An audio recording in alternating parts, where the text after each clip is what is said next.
Đây anh, máy Kubota nha. 5 ngựa 2. 5 ngựa 2 nè.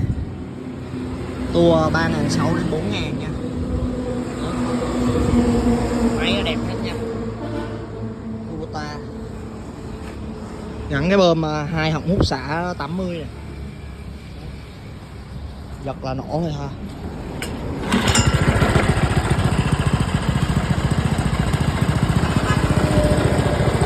Đó, tiếng máy nổ rất là đanh nha.